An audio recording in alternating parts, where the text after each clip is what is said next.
tell us, you have a long line of producers in this film. Tell us how that felt, and was it a little bit easier for you?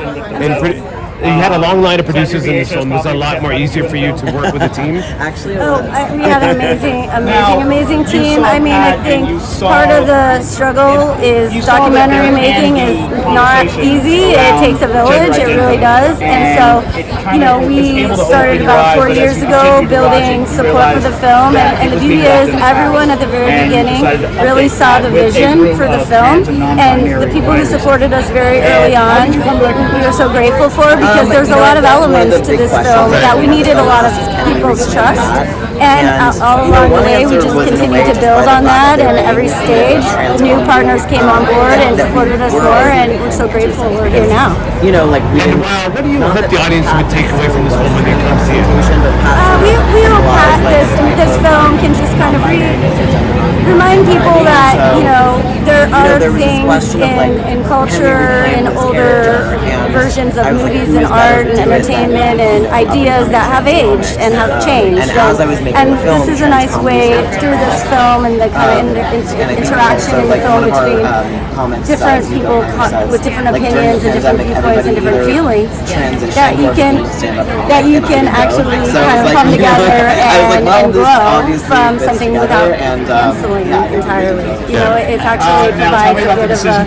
a way to kind of still embrace the art that you made way back then, but update it to kind of a better modern understanding of how far we've come. Thank you. Two-part question. How does it feel to be here, part of the Tribeca Film Festival, of course, with your film? And of course, what do you want your audience to take home with them when they watch this? Great question. Should I hold this or do you? Yeah, sure, go ahead. Yeah, so it feels great to be at Tribeca. This is my third time here, and I love the festival. I think it's just like amazing curation and some like amazing selections, especially this year. There's such a great focus on pop culture, which we are certainly a part of with We Are Pat.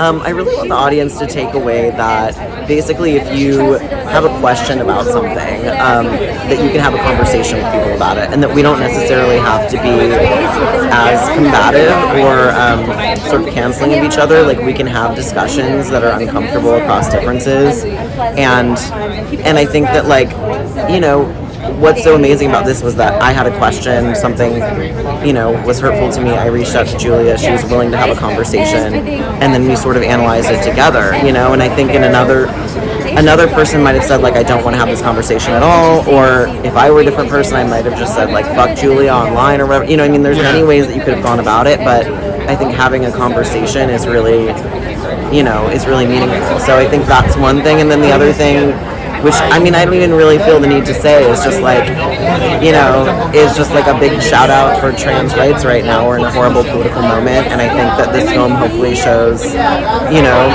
like a lot of, like nuance and humor to the trans community, which we have. We're not just like sad stories. We're, people like anyone else. So, yeah. Thank you so much. Recently, which they're showing the film again on it's Pat Film on Thursday at IFC. It was so much better than I thought it would be. I have to say that honestly, because I've kind of had 30 years of being a little embarrassed about playing Pat because it caused a lot of people upset and controversy. And of course, I don't want that.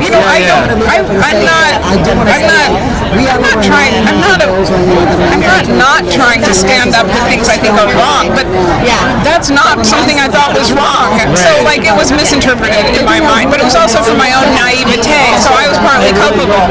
So I guess I look at it and I see my good intentions. Like I do see, oh yeah, I was trying to do something, and I was mostly succeeding, and I sort of kind of let myself off the hook a little bit. So, how's it feel to be part of the, this film, to be part of the Tribeca Film Festival? And then what do you want the audience to take home with them? First of all, just to say the Tribeca Film Festival is a huge honor to be part of it. I mean, oh my God, this is the dream. And I guess what I want people, this is what I think. If you're over 40 or 45, you know who Pat is. Otherwise, you probably don't. Or you might, but you'd have to be really in a special category to know who it was. Okay. But I think people thought, oh, Pat, I thought that was funny. Wait, is it still okay for it to be funny? That's probably what I would think too if I wasn't me. And I feel like this documentary says, no, it was funny. And it's okay for you to laugh at it. Yeah. It's okay for you to like it. Nice. Yeah. Thank you so much for your time. Thank you.